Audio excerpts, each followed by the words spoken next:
Yesu Kristo ada Roma abiri a won ye nya bika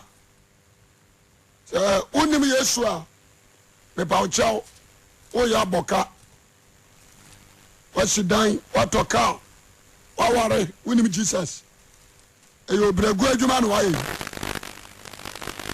anapa ye nkomodie no ofa Bible me bobone o ma bi so menim ni Yesu abeboa amen menim ni Yesu abeboa ade ba ko aso no nsune nipa bia opeso ko heaven opeso ono Yesu kotena nipa bia opese okoba bia Yesu wo anase New Jerusalem bossa no waka hu bi no wontie nsem weye tie nsem America chiro ni ye number 1 also ye nipa waji Yesu Kristo adi number 1 no also ye nipa waji Yesu Kristo adi tie ni ye according to John 1 verse 12 also ye nipa waji Yesu adi na wajai bone ye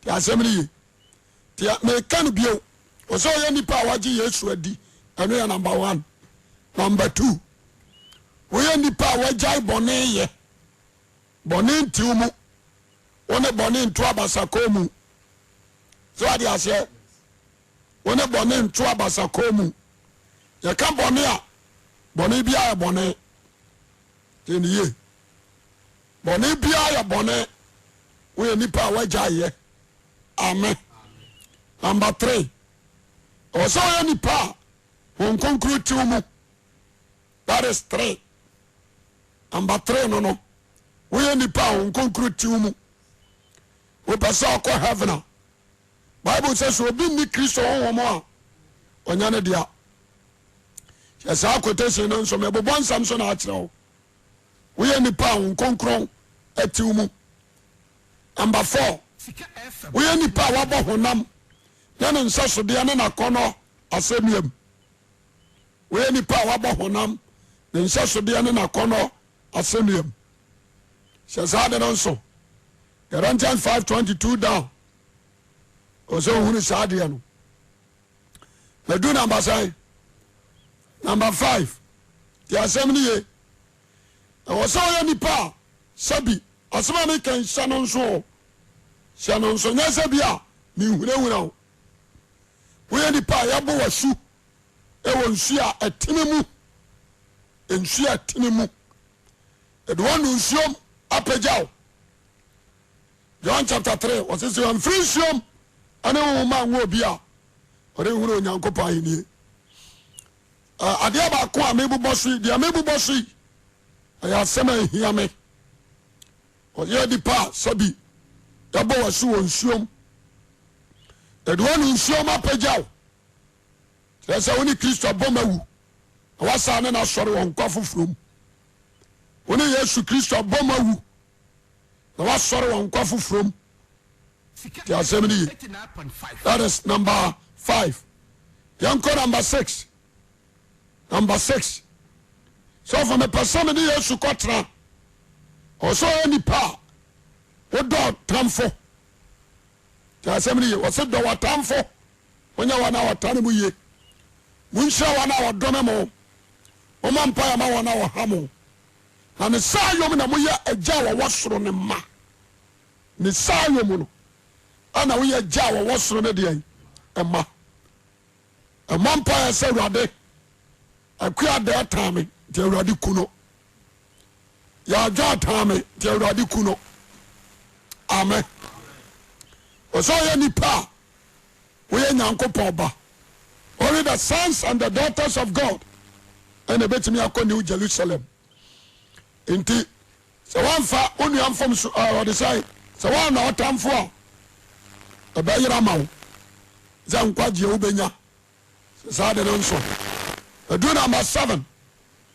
ɔwɔ woyɛ nipa a wotimi de bɔne kyɛ obi yɛ ɔbɔne a wotimi de kyɛ amen deɛ ɔntimi mfa no nuamfom so ɔmfiri no ɔsoro agya nso ntimi mfa wo deɛ mfiriw Elijah sa obekọ jem se awurade amfa abọ ne amfiri wa ejem na wokro se wade ase ha me pasa obi a wotie me nti ase me se me bobọ no yamaso na akyerew ena ya holiday bobọ no yamaso enti obi a wotie me na taking something serious. Ose de one fa no nuam fam so amfiri no no. Ose agya nso ntebe mfa wo de ankyɛw. Hia no nso. Nipa bi opaso okɔ New Jerusalem.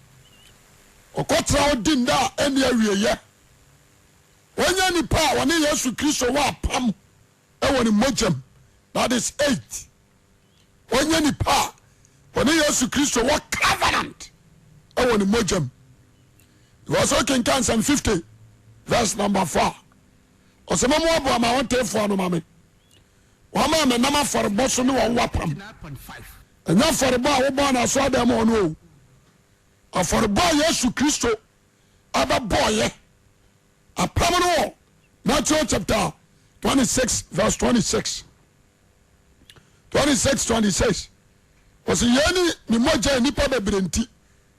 Aya pama dia nipa bebrenti ohwe gu ama bone fafiri enti so ne Yesu Kristo wapam ewo ne moja no dia and you are free yeniye one ne wapam o ne moja dia asema me kan yi afei number 9 nipa apostle okɔ osura hiniam okɔ New Jerusalem anyi obi a wapa ne ho achi wapa ne ho achi wapa ne ho achi ewiase ni na bra bombio wa reject wiase wapu wiase wadi ase watro se do otene nsa sofu ntu dadiem no dan na ne hwa na kire ne mfata Kristo ahenie yamna mtro yo wose do otene nsa asofu ntu dadiem no dan na ne hwa na kire ne mfata Yesu Kristo ahenie nti meka no sano nso wo pa ne pipa na nso trotro bibia na manim amaka wo besa bisa me amma sa kenka atra wo amen me pasa na no na holiday me kwa sore me yosofo ba sa ne ma me bubosi o pa fa kwatra wo sofo na sofo nkasa me boa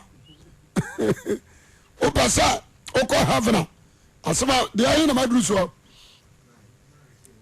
me cotton sama cotton okay ti assembly ye wo ye ni pa wa pa ho achi ti assembly ye pa ho achi ti assembly ye ehia pa number 10 o so ye pa me chawo de o ta wo kra ta wo ni padua na wo do awurade nkuto wose de wakane ne kra no ebefiri ne nsa na de amene masem te ne kra ebefiri ne nsa beka na de odo yere 89.5 amma abusua asere me awurade no omfata maheniem de odo yere amma ekuru abusua acha me awurade no omfata maheniem de asemri ye obasa ko heaven o sa wan kaso ni padua no ta no what you say eni ko so kana o kra wa awurade ho eni ko so ma aware atwe ni ko so do ma chen awurade hye no nso so for me pasa me ko heaven me nwie o me bobo so ama o nim sa 11 wa tro no ana 10 okay so for me pasa me ko awurade nchen yo me pasa o ti ase teniye adia ba ko a yanhye no nso ni nipa bia opaso akɔ heaven ontene onye trenini mapa amen onye trenini adamne nkekaya eni na brabom onye nipa wose na tade ama na hoa o Yesu Kristo mojam onye nipa wose na tade ama na hoa o Yesu Kristo mojam me pesa me ko heaven me pesa me jam me pem we me be kan dia asem ahia ojeme so amepe amen edu na masai 12 na me ko fine nipa bia won timi ni Yesu Kristo anto nsani di communion asem ni ye nipa bia won timi ni Kristo Yesu anto nsani di nkwaje ebabo communion the most important thing adia ba ko a ahuhia kese ba ko no communion ti asem ni ye me pesa obi atie me do 13 me bobo so ama o tieni ye me pesa me koso ahiniem Bible say one nyama on konkro kawon a drive on o me na ye nyankopon ma enti ansa na wo obetimi akọ heaven no na wasase so asetena a God spirit no control 89.5 na wasase so asetena no na God spirit in the control because Matthew chapter 6 and verse 9 no udu ba bi o say rode wahini emra de opanya wasase so say de oye no osoro de say de rode ohum control abofo osoro no o say rode ohum ni control of former you can't dictate to yourself say why we dictate am ho who control ho or say God spirit in control we say we ya ne dia the person na me bobo ni ama so na ma te ho a wadwene ho ye what you say so for the person me call heaven do 14 the Pharisee obebo Yesu Kristo din wo nipa nimu no ono so ba Pharisee obebo din wona jane na bofo anim the Pharisee obebo Yesu Kristo din wo nipa nimu no atemuada ono so ba Pharisee obebo din wona jane na bofo anim amen into dia heaven call me say ana me buba sunu o je me so amepa amen e bubo so sa na ma kansa ma mi ansa bi wom na me de a kire amen ti asem ni I am asem here nipa bia asem we shanon so pa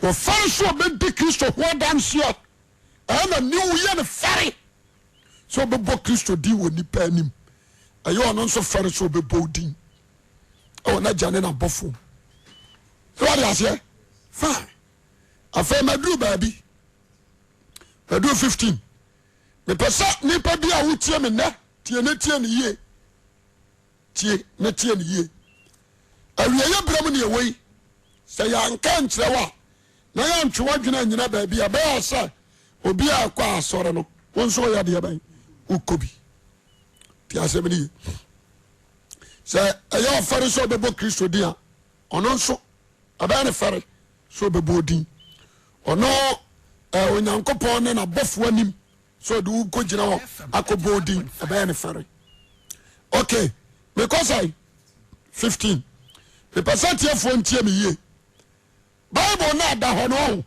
sha no nso Bible nsori ntia no ho adene ho nyame asam de ne ho sade atiatiti brem no saa na te ne asema me kan sha no nso nipa bibre bia wanu betia ho nkonkron nkwaji abon because Yesu say the okasati oni paba no o de becha no ade okasati ho nkonkron no wore mfa ncha asasi ya ye watwi ane de abanum ya ja sa wonka ho eza nkwaji a de abai abon shano nso onu tia ho nkonkro a nkwaji ababo nti o sa because on timi mfa ncha ane o de cha nso a enye e pesa no pai nsama ma bebo so no obadwum na tie bi tie ni ye odwamanfo bia ni nkwaje sika FM 89. odwamanfo bia ni nkwaje Sano so. Bayifo ni nkwagye. Okonfo ni nkwagye. Me pesa me nya nkwagye me ko so aheniem. Amen. Eniye me pesa me bobo so de kyerɛw. Me pesa me bobo so kyerɛw. Ehia me pa. Eto biribia. Onse dia make kan. Odwamanfo ni nkwagye. Bayifo ni nkwagye. Komfo ni nkwagye. Nyina anye. So opa so kwa heaven. Ana New Jerusalem. Nsama me bobo so nei. Taking it serious. Taking it very, very serious. Amen. Fine. Ebio Medusai 17. Tianiye. Bible say, "Enoriase ananioma ewom." So obi doko jina wiase pe onyankopon do eninimu. FM 89.5. Onyankopon do eninimu. Enti mama nka ni say, "Onibirifo bi ani ho a wo wan kwagye." Ne biribirifo bi ani ho a wo wan kwagye. Nipa ni do our settings. We are sitting in the remember Sikanino. Was a cotoria one in our here for never debate. Was ya before ya what dear dosh. Bible say or Catrans are coward diaco. So I say, or do a hodiano at our no Christ. Timquadia born. Tieni. A diaba call young son and Sunni. Me kwa sorry. Komeni o minibi. Why yira? Nkwaje bebo. Me pesa na no pai. Nsama me bobo so ma ada na me bobo so sa. Me hada mo bo bi so ada. What you say? Fine. Afetie. Dia betimi ayira wo. Ama wako sayem. Yesu kan. O say oni frani kwaye. Onyina kwamrem. Enti hwe leader na wodi na chi no. Na bu sawrade se. Odo ono awrade ani ananam. Cause what you say ni padua kanea ani nani. What you say? The light of every Christian is Christ. The eye of every Christian is Christ. The eye of every minister of God is Christ. What you say? And this was soften. And you read anyone that sees in the Amua or do come in. So, was any friendly choir. Omenina come in. And the question is, why an early do? What you say? Me pasa, obi a what you mean tieni ye. Ehia me papa. Enkwagye ano de ada ho. Ama wona wa ya wrade dia. Ana no pai. You can say holiday, May Day. Ye di holiday. Ana me kekan sem we no. Tieni ye. Me nka say obi ankwa sori a obekọ bu nsam gem. Tieni ye. Anya sori, na righteousness. Anya sori, na your holiness. Anya sori, na sanctify your soul. What you say? Me pasa ni pa bia wotie me tieni ye. Na sha no nso. We are so din tia on konkoro wa. Ana o kasa tia no a wodidi na tamo a. Wa kadada se nkwagye ebebo. Na ba bia na dui na ehu. Se hweye no an transamanfo de asafo. So ni frani kwaya. Wonyina mo kwamrem. Ye won sori ni bi ho a. Wo ne sai asori onso nsamanfo asafo. Kutra nye ya obekọ gem. Awurade nka se na wonim. Enti no wose so hwe. Wose so se firi wono awurade a o se sohwe on paso do baba ba gina tamu no apa ne chonti o se test it eye papa wo ba de ba obehunu afai so me person ko heaven yo de betimi amu akobinie this also homa banko no 9 foot I guarantee to heaven 9 foot guarantee 522 9 foot amen homa basai ankono 9 foot so one so 9 foot now so 8 why yira teniye obia opose okọ heaven no anuama me bobo waso hwa no nso amaye huru kro no de wo mu amaye huru wudie e wo mu amaye huru atoro e wo mu amaye huru ahantan e wo mu se anuama man hwa no nso amen ti asemni amaye huru krono ewo mu amaye huru atoro ewo mu amaye huru awudie ewo mu what you say maye huru ahantan ewo mu ana nada amaye huru wo mu so ni o manum nipa bi apaso akọ heaven waso bonsamba so bewia no wakum no wasai odu ba bi wase moja mo firi mu ne bonsam wana ye wudefo firi mfitiase na so ka tro sem afiri wono amu no waka afiri se wa ya tro ani atro nyina agya wana nyina no koro so John 8 verse 44 down sani o manu ma me boss me ehuru wo mu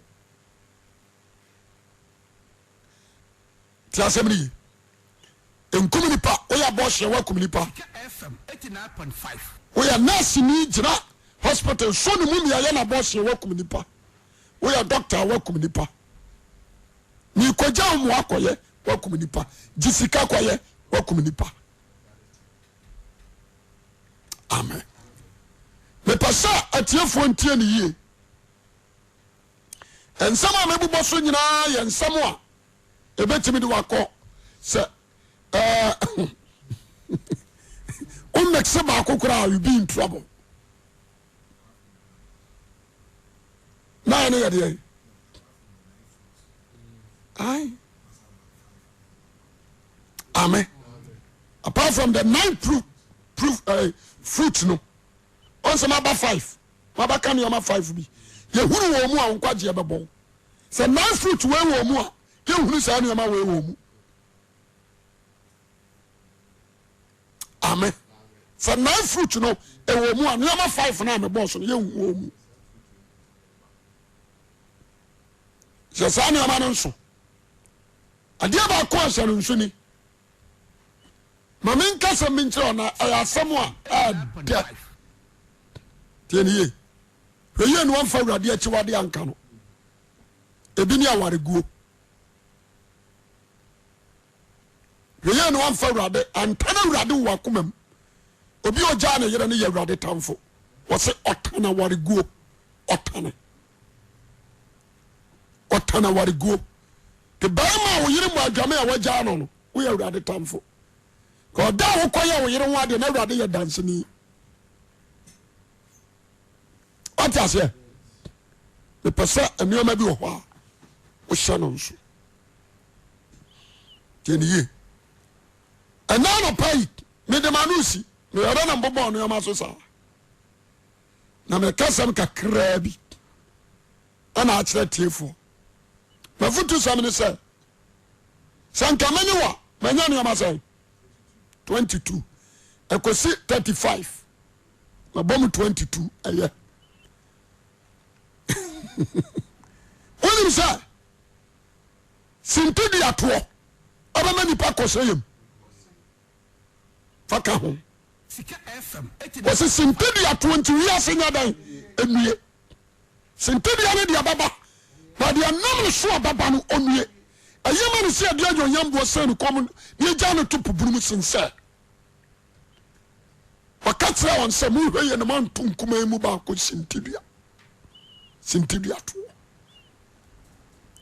O dressing. The Padudu Sana to and Sintibia. Okasa, the Padudu Sana to and Sintibia. Sintibia too. Unim. What do you say? Akwa sorry upon. Akwa sorry upon. Nipa sana na mo so agya sorry. Ohirimu bon to nipa Sintibia. Akonya keke so wo da bia wo tra so. Ho ba tra so asema wo kan nti. Okọ. Sintibia to. Ane kura de wo de no me tua to. O se Sintibia to nti wi asenya dai emie. Na Paul nso abeka ne Corinthians o se munya de to you da for na healer for ana wonya nkopa safo Sintibia FM 89.5 this am ya safo na ba you bi ba sori ne ho fe me na me be kire ne nyame kwan na me kire na dwama mom di ne wura dwama mom a menue me sene pene ne da awade mu bone ne makwala no o de ba ma wuli da no due onkwaje afiri wonisa enkasa me bompa ya mame nkasa me nkyerɛ Bible says so nya no kura no nimdeɛ na bua pa koye bone a bone ho no ye ni ho ma bio deɛ ka hwɛ kwan ya tamuo bone ho no ye ni ho ma bio amen bone ho no ye ni ho ma bio na fa na ngai me ko patwe wa nyame de beche me hwɛ wakanya nkopa adoma hwe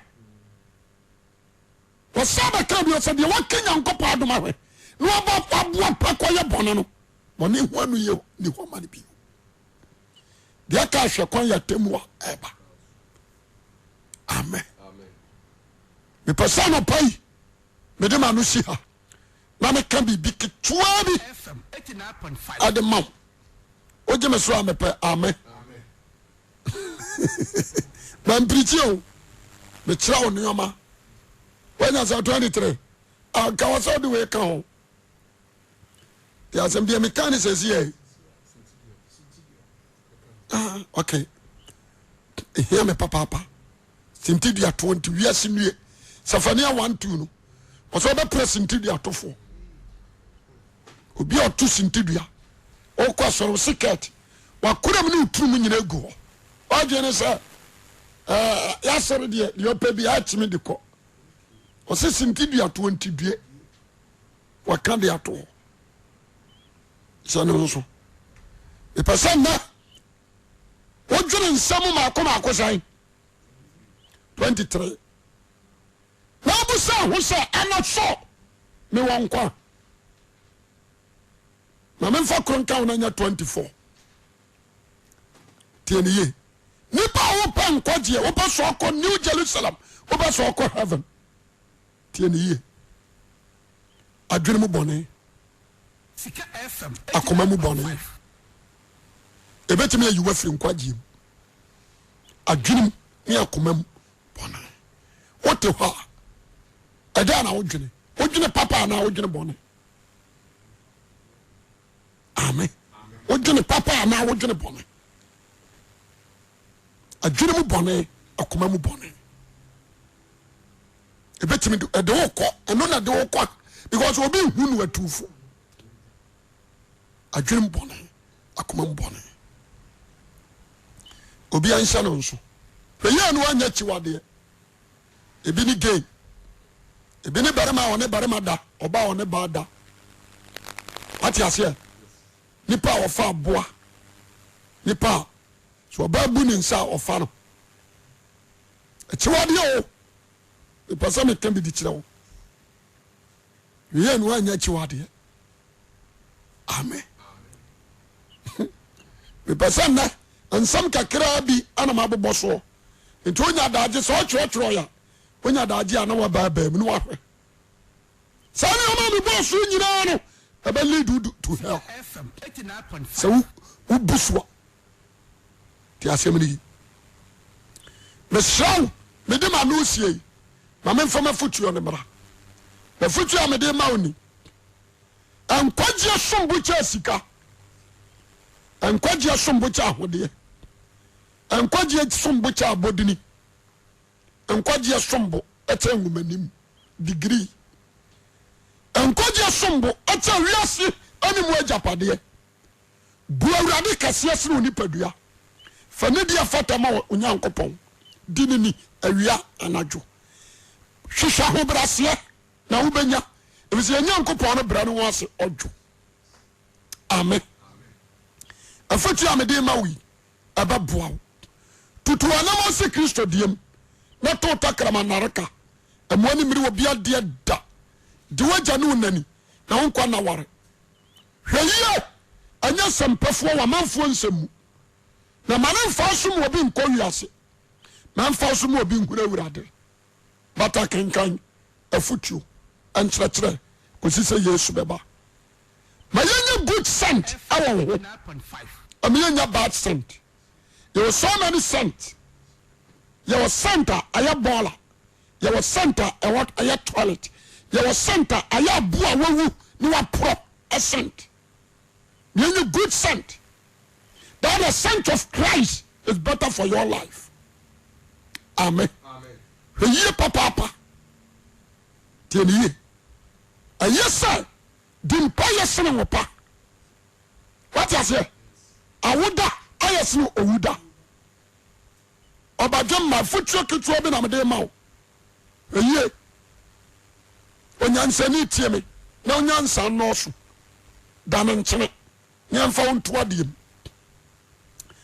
wonu wasam mera nyam dan nkyene wo mu ya light ma foforo sere mba bi osumwo me nipa wonu wo tie asase so nya so mfaso ya somdue nipa ba bi abetra bia no wo somdue nadi visa somdue hene no omu no tie ma futi amede ma wonu sa anhwade awiase ko na nta na obra na mu hwade Kristo nam anso fa obi ti nyansa obeto no ti hurumu obenya no ti no kora onsabeka titene nyamsuro what you say na abeto no kura danko awobodi afro mu ne dene wojeme so amepa amen na bro huase Kristo nti oya kwasea manipa nyina ntietiawo ye downmat manipa ntietiawo so unsa carpet aya de sedem enu no obi atiatia so nkwala adwun so guso ye people TV ho na carpet so ye na amuram ne de asiso on kase o ne brebe so ni aso na guye ko ho ni ekohoro no na TV si ho ojeme so amepa amen hunu sai awurade amfro keke wo fro so obaso anumunyam na wa ho brasem ane onyam somu no kura diem ane ososo ni be hira wo trasema Yesu kosi so beba na nkwaje aba ya odia yemi hwa na onye okese wo Yesu Kristo di mu amen amen.